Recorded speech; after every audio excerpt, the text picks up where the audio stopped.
Now, should screenwriters learn how to become filmmakers? Is that a skill set that a lot of screenwriters should do if they want to try to at least add some more tools to that toolbox of theirs? Mm-hmm.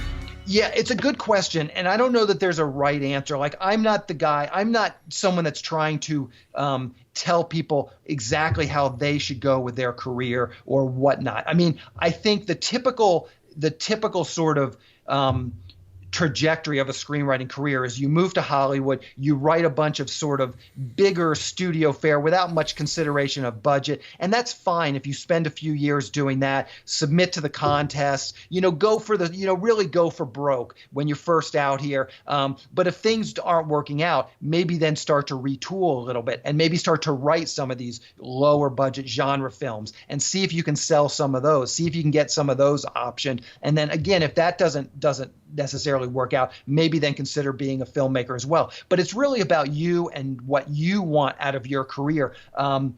As I said, the producing, I kind of feel like came a little more naturally to me than the directing. And I actually kind of feel like I enjoy the producing aspect of the whole process. So I would definitely continue to do that as a writer, producer. Maybe I find someone that wants to direct, something like that. But I definitely think for myself, it's not necessarily that I'm telling other people this is the path you should take. It's about understanding what is meaningful to you and then figuring out what path will work for you. For me, the creative fulfillment is really why I got into this. And so, I mean, of course, if someone came and said, hey, I'll pay $1 million to write the next Transformers movie, of course I would do it. But I'm not, no one's ever going to do that because I'm not spending my time, in that sort of trajectory, going down that path to get into a position that someone would ever actually make that offer. I'm going down this trajectory, which I think will be meaningful for me, and I hope other people can get some wisdom, some advice from that, and maybe that can help them in their own journey.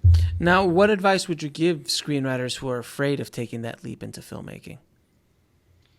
Well, I think that's a good question, and I think the key, and I think this is where maybe I did have a little bit of an edge just being around the business, being involved with other friends' productions over the years, is that I have been exposed to production. I've never really worked on set. So that would be my advice. If you're new to this, you're a screenwriter, just literally write something that's 3 or 4 pages that you can shoot with your iPhone and 2 actors, or 1 actor for that matter.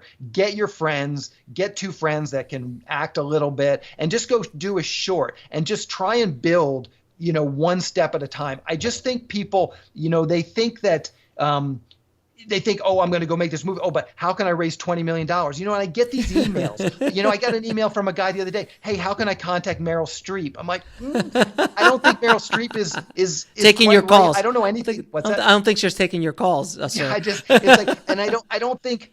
And again, I don't want to poo-poo anybody. And they say, okay, maybe Meryl Streep. What about Helen Mirren and Judi Dench? It's like, I mean, those are going to be tough gets, and I think people want to run before they walk. And, so often we hear about these stories of someone being plucked from obscurity. But if you really were to sit those people down, there probably is about, 10 or 20 years of hard work before they get plucked from obscurity. And just, people don't fully realize it. So I would say walk before you run. Go do a super simple short film on your iPhone, get some free editing software and just put something together and then try and grow from there. Take, a little bit of a bigger leap on the next one.